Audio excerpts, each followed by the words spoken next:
The blue dress. Rancid had warned us to be at his place at 4 o'clock sharp. "If you're a minute late," he warned, I'll leave without yous." Wretch and I, both about 12 at the time, had chuckled to ourselves because the rank old woodsman had about as much regard for time as he had for baths. So we came pumping our bikes up to his cabin a good hour after the crack of dawn, and Rancid's truck was gone. "Can you beat that?" Wretch said. "The ornery old codger left without us." "You can't trust anybody to keep an appointment anymore," I said. "Well, all we can do is ride our bikes up to the head of Sand Creek and see if we can find him before he's caught all the fish." After 5 miles of pumping up the dirt road, we finally found Rancid's truck. We still didn't know whether he had fished upstream or downstream. If we couldn't find him, he might return to the truck while we were gone and take off, and we'd have to ride the bikes all the way back home. We decided to start downstream and see if we could overtake him in that direction.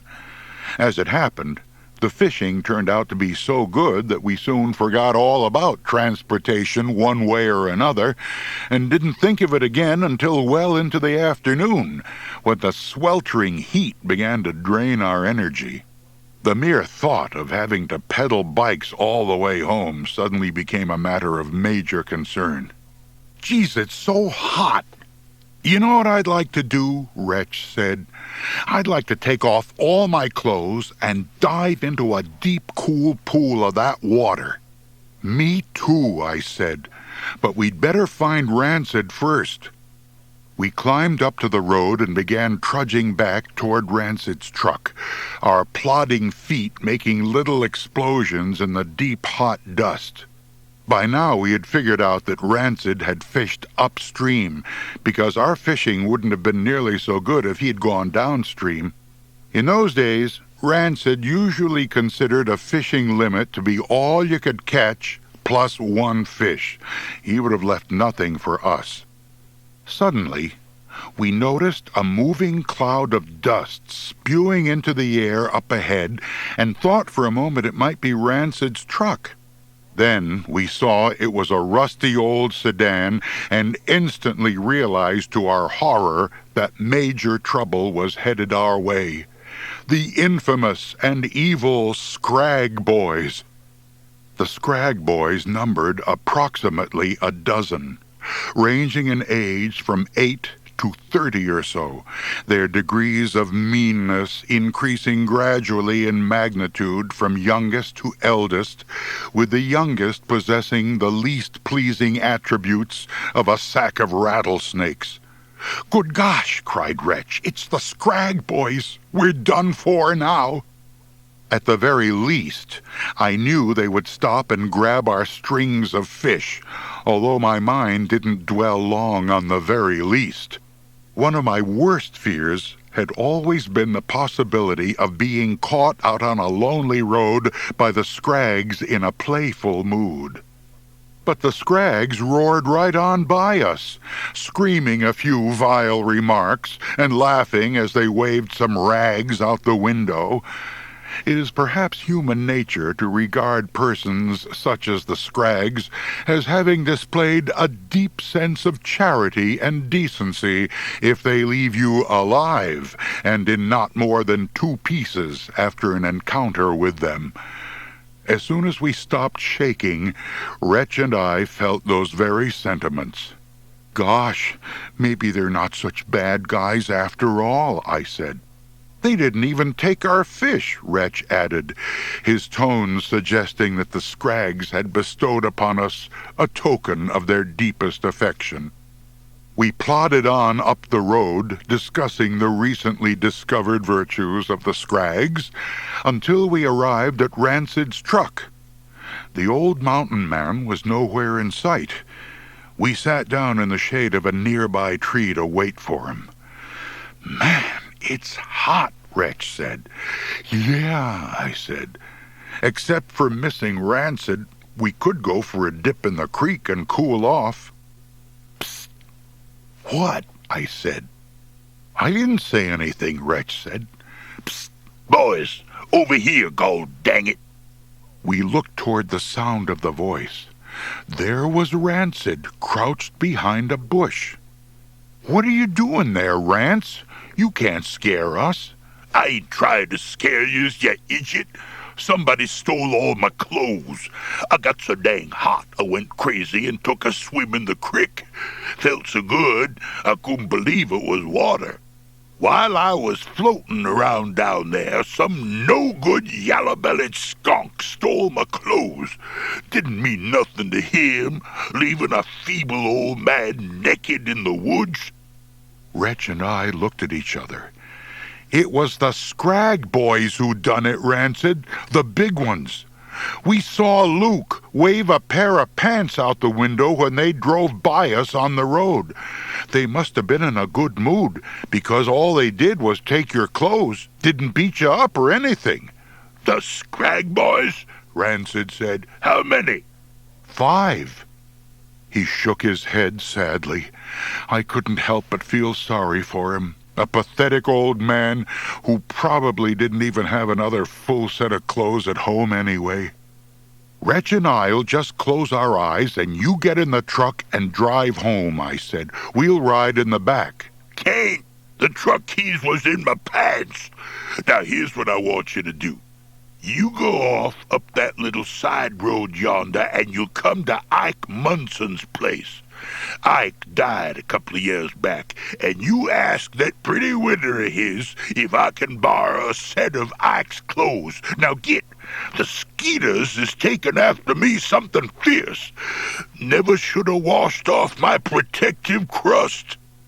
Half a mile up the side of the mountain, Wretch and I found the Munson place. The widow Munson was out stacking firewood on the porch. We explained Rancid's predicament to her. She straightened up and rubbed the small of her back. Land's sakes, if that Crabtree don't get himself in more trouble, she said. I don't expect he'll ever tame down. It wasn't his fault, I said. Can you imagine someone stealing a feeble old man's clothes while he's in swimming? Mrs. Munson laughed a hard little laugh. Rancid's turned feeble and old, has he? Yes, ma'am, he admits it himself. The widow Munson laughed her hard little laugh again and blew a wisp of yellow hair out of her eyes. Well, I'm sorry, boys. I can't give Rancid any of Ike's clothes because what I couldn't sell I gave away. But I'll get something for him even though he won't like it. She went in the house and came out with a piece of clothing. I don't think he'll like it, I said. Beggars can't be choosers, she said. This old blue dress is the only thing I can loan him. It'll at least preserve his modesty till he gets home. We thanked her and rushed the dress back to Rancid. What in tarnation is that? It's a blue dress. God dang, I can see it's a blue dress. I ain't blind. Is that all she had? Yup. She said beggars can't be choosers. She did she? Well, gimme it. Presently, Rancid emerged from behind the bushes, wearing the blue dress. It was a little tight in the arms and hit him a good 6 inches above the knees. I felt an urge to laugh, but Rancid shot me a look that froze the urge right in my belly. This ain't the first time I've worn a dress, you know. It ain't, Wretch said, unable to conceal his amazement. Nope, it ain't. I was a young'un going off to school one year. The only decent outfit I had was a hand-me-down from the next oldest in the family, my sister Clementine. A pretty little dress it was, too, green with white polka dots. But didn't the other kids laugh at you, I asked? Only once. I'm sorry to tell you this, Wretch, but I got to borrow your vehicle. He then hopped on the bike and pedaled off, the blue dress billowing out behind him. I grabbed my bike, Wretch straddled the rear fender carrier, and we took off after the old woodsman, who already was only a diminishing stream of dust in the distance. When we got to Fat Edna's Tavern a couple of miles down the road, there was Wretch's bike parked outside. Fortunately, there was no sign of the Scrag's big old sedan. "I can't believe he'd walk into Fat Edna's wearing that blue dress," Wretch said. "Why, the loggers'll laugh him to death. It's got to be humiliating for him, but maybe he was just so thirsty he couldn't pass up a cold beer no matter how much he got laughed at." Big Ed Finch was just walking into the bar, and we followed along behind. Mr. Finch hesitated for just a second when he saw Rancid sitting at the bar sipping a glass of beer. "Hello, Rance," he said. "Howdy, Ed," Rancid replied, nodding. Mr. Finch joined some men playing cards in the back of the room. They were all staring at their cards with great intensity. They must have been playing for awfully high stakes, because they didn't even seem to notice that Rancid was wearing a blue dress. Fat Edna came down the bar and refilled Rancid's glass and set me and Wretch up with a couple of orange pops. "I could loan you a raincoat, Rance, honey," she said. "Look like rain to you, Edna?" "Nope." "Then I guess I won't be needing a raincoat. Thanks for the beer. I got some business to tend to, so I better be off. By the way, anybody seen the Scrag boys around?" "Yup," said Mr. Finch. "Saw that old sedan of theirs parked outside Bart's bar." "Thank you kindly, Ed." As Rancid walked out the door in his blue dress, I thought I detected a kind of whoosh in the room, as though everyone there hadn't breathed in a long time. It couldn't have been because of Rancid, though. He had just had a bath in the creek. Wretch and I pedaled along with Rancid as he headed toward town. "You better go on home, Rance," I told him. "I can rustle up some clothes for you. Besides, even if you find the Scrag boys and ask them to give you back your clothes, they're not going to do it. Those Scrags can be real mean." "That's what I hear. But faint heart never won fair lady, and it don't hurt none to ask, if'n you do it real polite." When we reached Bart's saloon at the edge of town, there was the big sedan still parked out front. Rancid got off the bike, put down the kickstand, and shook the dust out of his blue dress. "Now, you boys stay here," he said. "These folks might poke fun at me for wearing this here dress, and it would make me feel real bad for you to see such an awful thing. So you watch over the bikes. I won't be long." He walked into the bar, his long legs white and hairy beneath the blue dress. "This is terrible," Wretch said. "There's no telling what those Scrags might do to a defenseless old man." "I know," I said. "Maybe we should go get the police," and just then a terrible crash came from inside the bar. A second later, two of the Scrag boys ran out the back door and around to the front. Then three other Scrags scrambled out the front. They all piled into the car and revved up the engine. "Good gosh," I said. "That's all five of the Scrag boys." "No, it ain't," Wretch said. "That first guy out was Bart. There's still one Scrag left." At that moment, we noticed someone trying to claw his way out through an open window, but he was dragged back in, squalling. "We didn't know they was your clothes, Crabtree. How was we to know?" After that, there was a long, deadly silence. Wretch and I waited, every so often remembering to breathe. Then the front door of the tavern swung open again, and Luke Scrag walked out. He was wearing the blue dress.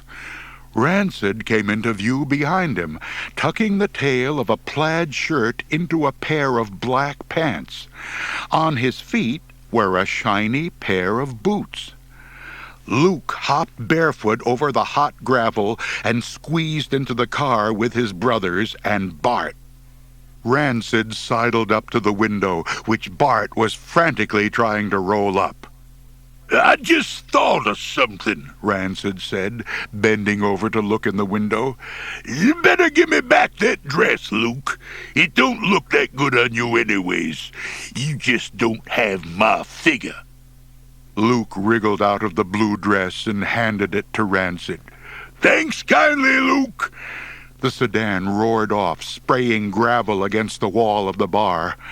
Rancid watched the car until it was out of sight, his hands resting on the hips of his new pants. Be all right, Rich, if I borrows your bike a while longer? He asked after a bit. You bet. Help yourself, Rance. You're probably all tuckered out, I said to the old woodsman. You want us to follow you home?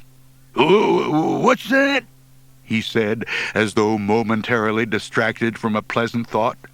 No, I guess not. Thanks kindly, boys, but I ain't going home right now. Got to return a blue dress. Besides, going home would just be a shameful waste of a new suit of clothes, not to mention a bath. Many years later, after I'd grown up, I realized that Rancid possessed a quality that I couldn't put a name to when I was a boy.